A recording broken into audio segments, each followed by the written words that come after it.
The businessman and the businesswoman go hand in hand with the business plan, right? And so you're never going to find a business that is consistently hitting its goal numbers where the owner and the founder are incongruent in terms of their health and fitness goals. And so for me personally, when I get a coaching client, we're not just working on making you the millions, but we're also working on two other things: giving you time freedom. Like if you're making all this money, but you're working in the business and not on the business, you're not leading people, you're doing all the work, and now you don't have time freedom and lifestyle freedom, what the fuck is it for, right? And number two, if you don't have great health and you don't look like the version of yourself that you visualize in your head, then again, what is it for? So you better get in shape, you better be healthy, and you better be a great example to your employees, to your kids, to your family, because business is stressful. And if you want your business stress to not impact you negatively, you better stay fit and athletic and healthy. And so there comes a point in time in your journey where when you start your fitness journey, your business journey, you're still kind of dabbling. You're still kind of, in the amateur realm. I'll say it that way. You're still acting like an amateur, operating like an amateur.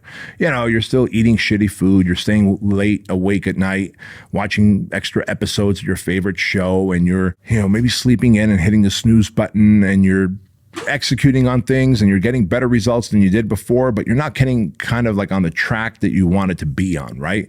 And then something happens where like a switch is flipped, right? And then at some point you're like, fuck it, I'm dialing in, I'm locking in. Like that locking in moment that happens, you lock in on your nutrition, you lock in on your fitness, you locking on your training, you locking on your business, you lock in on your kids, and you're like, nothing else matters, dude. Nothing else matters. That is what separation season is, what Ed Milet talks about, right? And that is a byproduct of a switch that flips in your head or your heart. When I talk about the show here, right? What do I say? Say average is the enemy. Success is your responsibility, and change can take place in an instant if you are willing to flip the switch. Well, that's what that is. When people take on a journey of fitness, of personal development, of business growth, most people, I wish, would just jump right in and lock in and go all in, but they don't. It's rare, but those people do exist.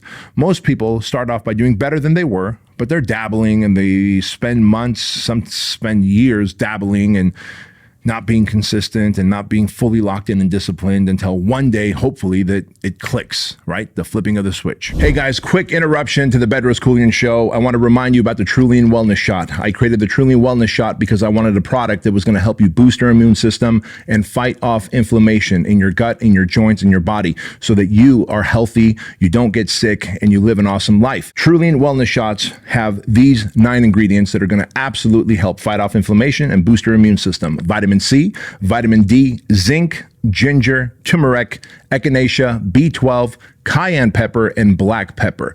And every single packet is checked for heavy metals because our ingredients are top quality, and we use nothing but top quality because we cut no corners. So you can use my name, Bedros, at Keuilian.com and get 50% off your Keuilian Tribe subscription. You not only get 50% off your first order, you also get free shipping. You get a 30-day unconditional money-back guarantee, so that if you don't like the product for some reason, which we have yet to meet anyone who don't like the product, we will give you your money back, no questions asked, and we will shake hands and part ways as friends. And of course, $1 of every order goes to Shriners Children's Hospital, which is a hospital system that I've been helping and supporting for over 12 years. They provide medical procedures, medical services, surgeries to children whose families can't afford these procedures. So go to Keuilian.com, use code word Bedros, join the Keuilian Tribe. You get 50% off your first order and then 20% off your recurring monthly orders after that. Back to the show. You have to be able to separate yourselves from the people in your life who are not achievers. You have to, at some point, live a lonely life, because there is a season between separating yourself from the losers and the people swimming in the sea of mediocrity, and then finding a new network of high achievers, ambitious people who are driven and success-minded.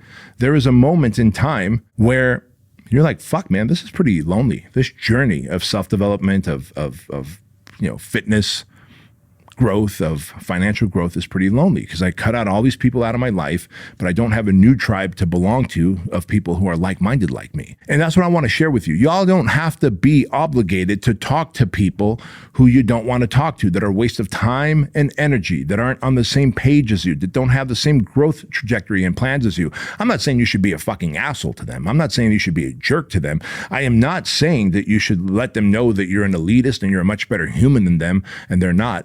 But the bottom line is, you and them are not cut from the same cloth. You are not on the same mission. You have flipped a switch. You have decided that I'm going to be a better human. I'm going to be a better man, a better woman. I'm going to be a better entrepreneur. I'm going to be a better mother. I'm going to be a better spouse. I'm going to be a better leader. And what are they? They're still binge watching television. They're still goofing off on social media. They're still wasting and killing time. They're still in massive debt. They look like fat, sloppy fucking turds. Y'all don't even fucking jive and vibe on the same energy. Like, why would you think that you should have some level of obligation to still connect with them, hang out with them, watch fucking football with them on weekends, hang out with them on Thanksgiving? You don't need to. And the moment you realize that you are not obligated to hang out with low level, low intelligence people, what I call peasants. And I know this because I was a peasant. I lived the peasant life. I was the guy that was like, hey man, let's just do the bare minimum to pay our bills, to get by, and the rest of the time, let's just fuck around. Let's just fuck around. Let's live a little, right? If you really want to succeed, you have to be able to lock in on your vision. And it takes so much more work and lift than you're used to. You can't just all of a sudden go from being a savage during the week to being this peasant-minded, average, mediocre person who overdrinks, overeats, underworks out, undersleeps, fucking vapes and smokes weed and binge watches television on the weekends, and then think that somehow Monday's gonna come and you're gonna kill it, bro. You're not. That's the facts. If you truly want to separate yourself from the losers in life, you have to be very deliberate and intentional about it. You have to get to a place of being absolutely disgusted with the way they live and operate, which is probably the way you lived and operated before. I know I am. I will literally have this visceral, physical reaction when I see people living to lower standards, lower self-expectations, playing small, because I'm reminded of who I used to be, and I don't even want to fucking remember that guy. That version of me is dead. That version of me does not exist. That version of me has been put to rest for life. And I want to share that with you because you have to be willing to make the moves where you create distance between you and them. On the days that I used to fucking goof off on the weekends, or I used to take shortcuts, or just did enough to get by, but not enough to meet my own self-standards and expectations, those days I would feel like shit. And so why would you want to actively hang out with people who have low standards, who have low expectations of themselves, who don't hold themselves to the same level of discipline that you do? I mean, we've all heard that you're a byproduct of the people that you hang out with the most. You think like you're so mentally tough that you're like, no, but not me. I could somehow hang out with losers, but still be a winner. That's not true, man. That's not true. They will have some emotional impact on you. They will have mental impact on you. They will somehow have wear and tear on your mind. Do you really think that doing low-level, low-minded things are going to get you there? It's not. What really creates success is being very militant, being very intentional, being very extreme. I don't know any one person who has achieved a high level of greatness physically, mentally, financially, relationally, without going all in and being extreme on it, being fanatical on it, right? And you're like, yeah, but what if, what could do? Shut the fuck up. What if, what are you going to do? Slow down on the weekends, break your momentum so that on Monday and Tuesday, the busiest days of your life in business, you're going to like rebuild momentum again? If you slow down every fucking weekend to party and live a little, only to then break momentum and have to start recreating momentum on a Monday and a Tuesday, after a year, that's 52 weeks you missed out on having fucking great momentum on a Monday and a Tuesday that would carry you on into the rest of the week. Do Do you know how far apart we would be? How much further ahead of you I would be because of that? And so that's what it really takes. You have to give no fucks about anything else around you. Like, no one else wants to tell you this truth. Like, you look into the lives of the people that you admire. Like, think of all the people that you're following. Every person that you're following who's a motivational speaker, a high-level entrepreneur, someone who gives back to their communities, like I'm talking like massively gives back to their communities, like employs a lot of people, makes a lot of money, is an asset to humanity, is a great speaker, orator, they articulate, they fill up stadiums, they fill up fucking ballrooms. These are people who are massively extreme. These are people that have zero tolerance for gossip, for small talk, for fucking things that are not within their wheelhouse.